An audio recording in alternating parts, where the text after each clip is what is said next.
अस्सलाम वालेकुम। Welcome back to the series of core PHP कि जिसमें हम एक स्टूडेंट मैनेजमेंट सिस्टम नाम की एप्लीकेशन बना रहे हैं।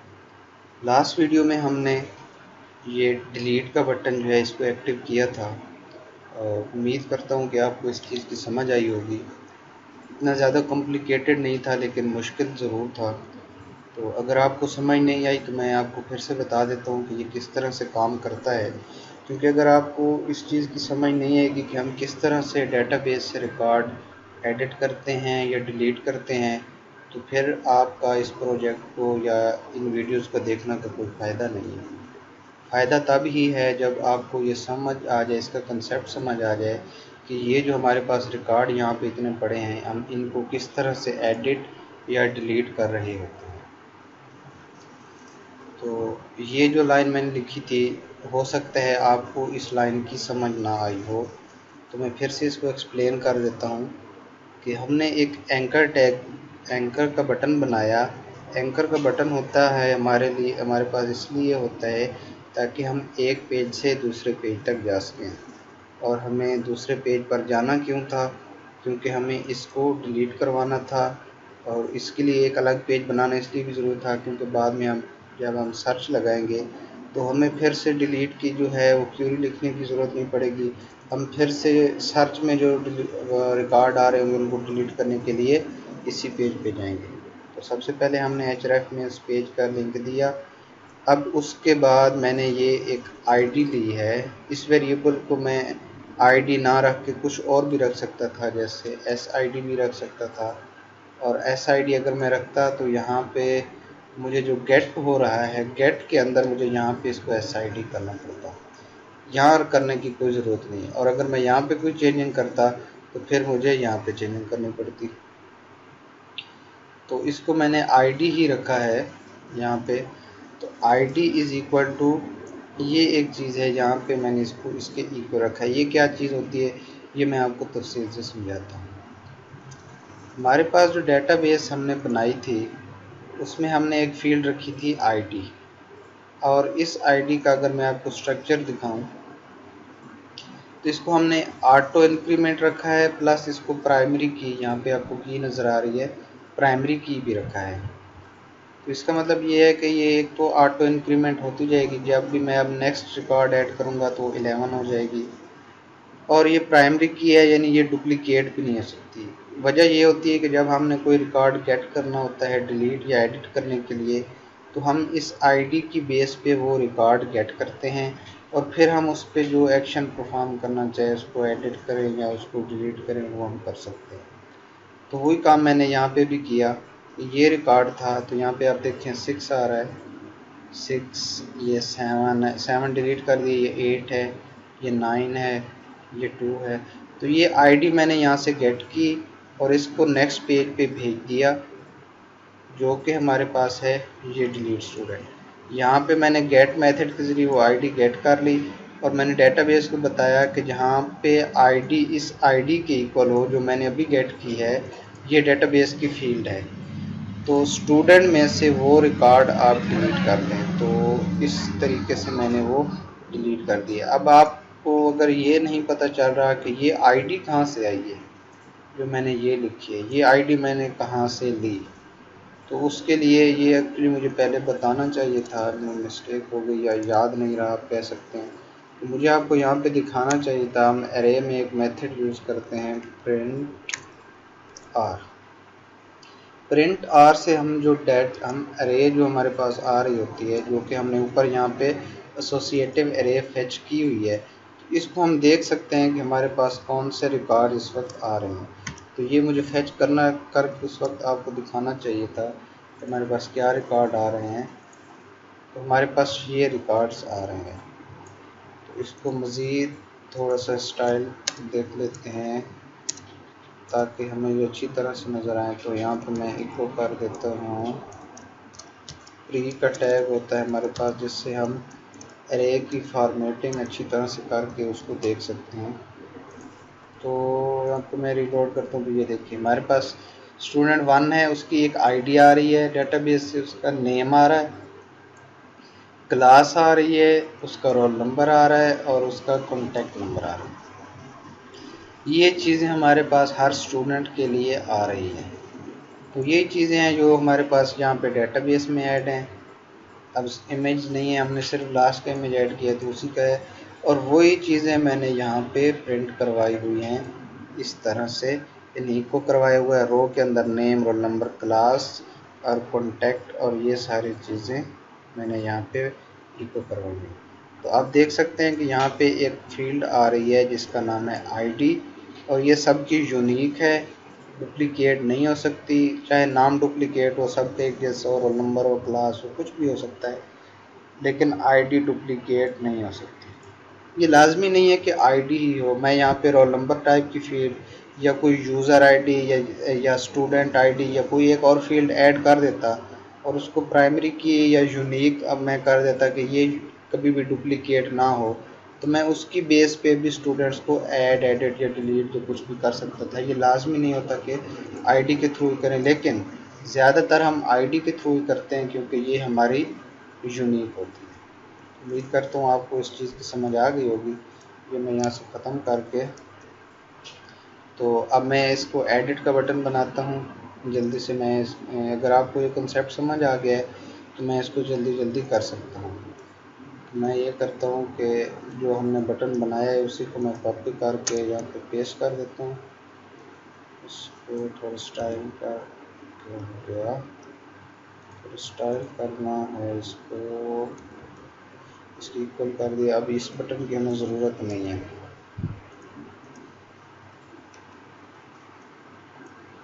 यहाँ पे इसकी ज़रूरत नहीं है। तो डिलीट का बटन है हमारे पास, इसको मैं एडिट लिख देता हूँ, और यहाँ पे जो मैं जाऊँगा तो उसमें मैं जाऊँगा एडिट स्टूडेंट डॉट PHP पे जाऊँगा, और यहाँ पे मुझे आईडी की ज़रूरत होगी जो कि हमारे पास वो आईडी आ रही है, ताकि मैं डेटाबेस को मैंने बताना है कि मैंने किस स्टूडेंट को एडिट या अपडेट या रिकॉर्ड डिलीट करना है। ऐसे तो उसको नहीं पता चल जाएगा कि हमें किस स्टूडेंट को एडिट करना है। तो यहाँ पे ये हो जाएगा, और इसको मैं अब बटन क्लास दे देता हूँ EDIT एडिट बटन। इसको मैं सेव करूँगा। जैसे मैं रिफ़्रेश करूँगा, हमारे पास एडिट बटन की अभी तक स्टाइलिंग नहीं, इसलिए ये नहीं आ रहा। तो मैं बस इसी की स्टाइलिंग को यूज़ कर लेता हूँ ताकि मुझे दोबारा से ना करनी पड़े। तो अब मैं इसको दे देता हूँ एडिट बटन, और यही क्लास मैं इसको यहाँ पे दे दूँगा, और यहाँ पे मैंने कलर रेड यूज़ किया है, अब वहाँ पे मैं ग्रीन यूज़ कर लूँगा। सॉरी, ग्रीन नहीं है, ग्रीन है। और यहाँ पे तो बेस के लिए हम ग्रीन कलर ही यूज़ करते हैं। नहीं आ रहा है,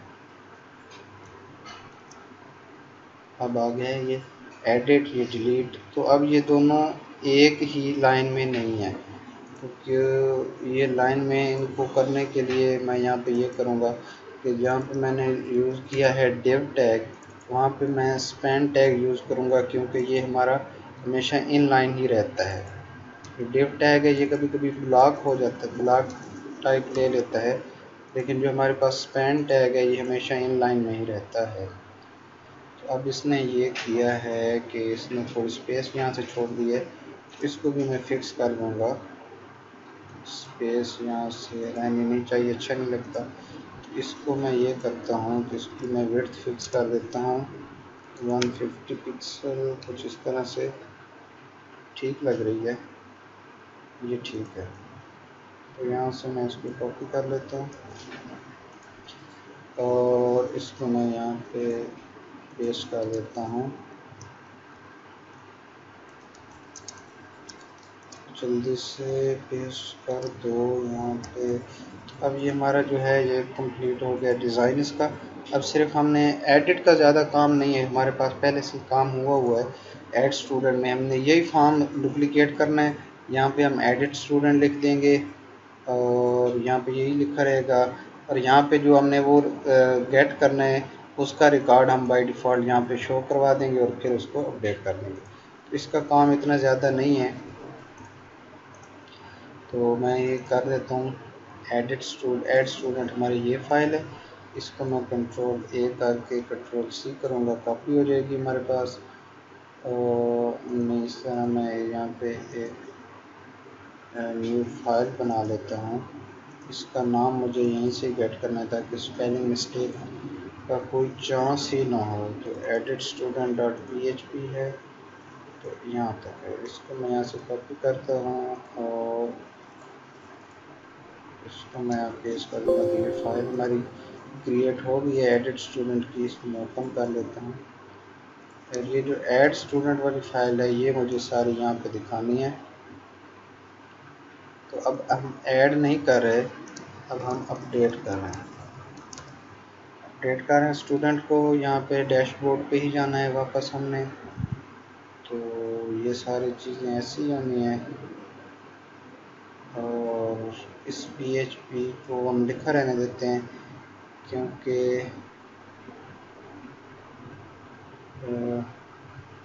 इस पर कोई गलती से क्लिक ही ना कर दे तो एरर ना आ जाए, इसलिए मैं इसको मिटा देता हूँ ताकि ये बटन ही सेट ना हो और हमारा कोई कोड का स्क्रिप्ट चले ही ना। तो यहाँ पे अपडेट स्टूडेंट हैं, तो मैं इसको रिफ़्रेश करता हूँ एक बार। किसी को भी मैं एडिट करूँगा, जैसे ये तो यहाँ देखिए ID 1 आ रही है, 2 3 जिसके ऊपर मैं होवर करूँगा उसकी ID है, इसको मैं एडिट करूँगा। तो अब मुझे करना ये है कि सिर्फ डेटाबेस से उस ID के अगेंस्ट जितने भी रिकॉर्ड हैं वो गेट करने हैं और यहाँ पे मुझे शो करवा देने हैं। बस इतना ही मुझे करना है। तो यहाँ पे मैं आऊँगा और मैं PHP लिखूँगा। सबसे पहले तो मैं इंक्लूड करवा लेता हूँ। इंक्लूड है हमारे पास db form.php, ये फाइल मैंने इंक्लूड करवा ली। अब नेक्स्ट हमने क्या करना है, मैंने एक क्यूरी लिखनी है। अब मैं क्यूरी को क्यूरी नहीं लिखता, SQL लिख देता हूँ। कुछ भी वेरिएबल नहीं लिख सकते हैं, आप चाहें तो क्यूरी लिख लें, SQL लिख लें, जो मर्जी लिख लें। सेलेक्ट स्टार फ्रॉम स्टूडेंट से ही गेट करना है।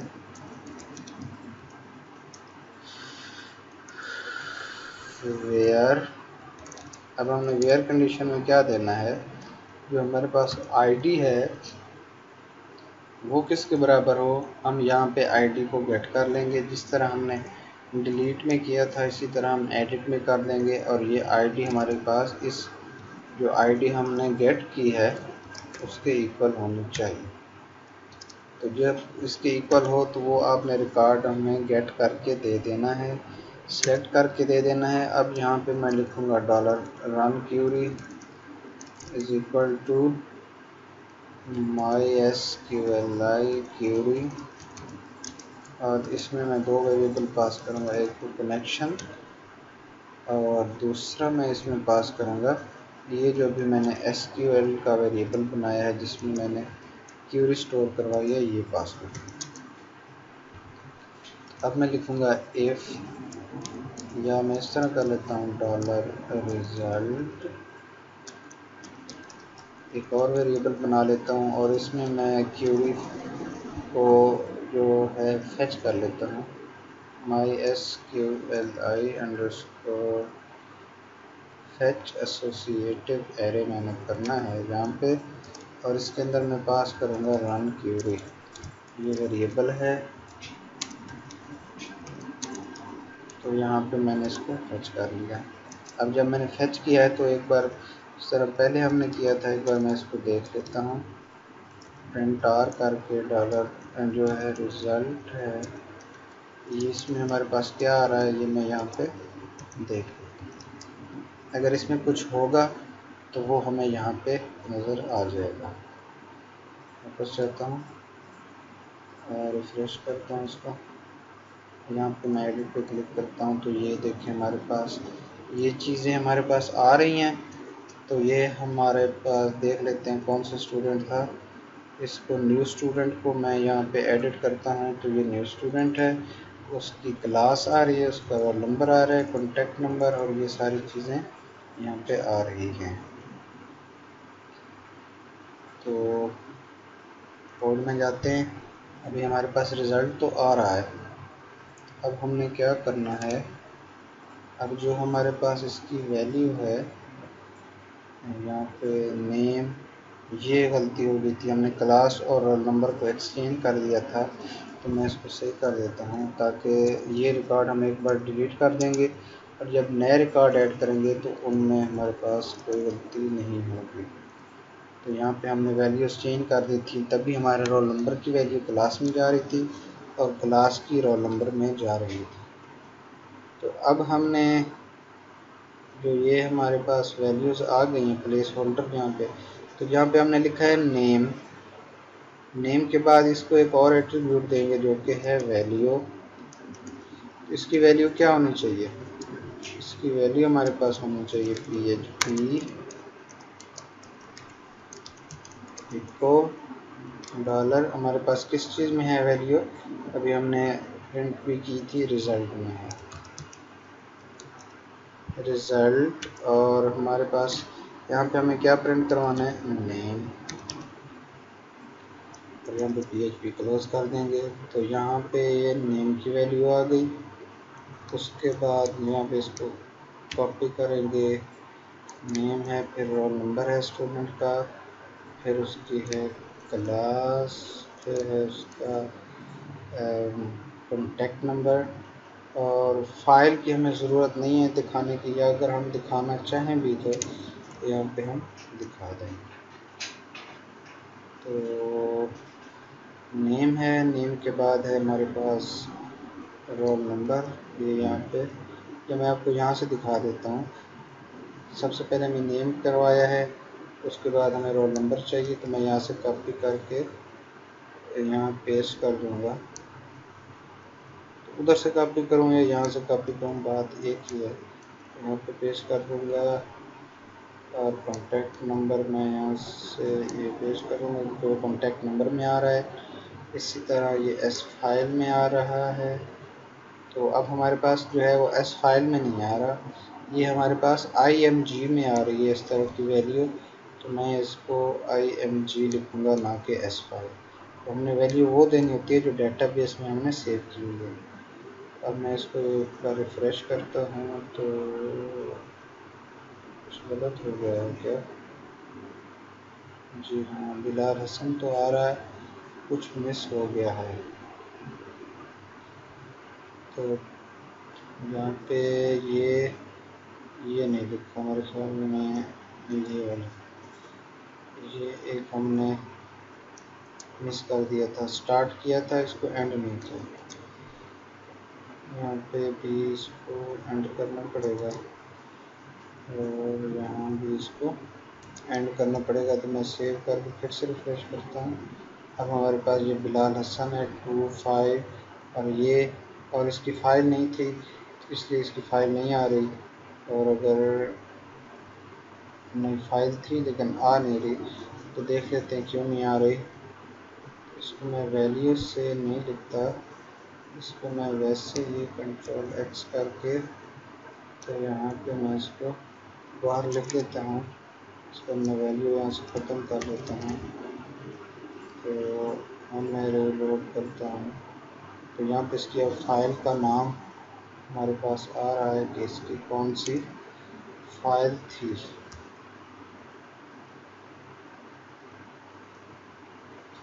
मैं एक बार बैक करता हूँ, इसको मैं एडिट करता हूँ, उसका नाम, उसकी क्लास, उसकी जो कॉन्टैक्ट नंबर, जो भी चीज़ें थी वो सारी हमारे पास यहाँ पे गेट हो रही है। तो यहाँ पे हमें ऐड नहीं लिखना है, बल्कि हमें यहाँ पे लिखना है अपडेट। अब नेक्स्ट वीडियो में हमें सिर्फ इतना करना है कि ये जो हमारे पास ये वैल्यूज़ हैं, इनको हमने चेंज करके तो फिर डेटाबेस में स्टोर करवा देना है यहाँ पे। तो आपसे नेक्स्ट वीडियो में मिलते हैं। नेक्स्ट वीडियो बहुत ही मतलब आसान काम है, सिर्फ जो हमारे पास ये वैल्यूज़ आ गई हैं इनको हमने डेटाबेस में जाके सेव करवा देना है। मिलते हैं आपसे नेक्स्ट वीडियो में।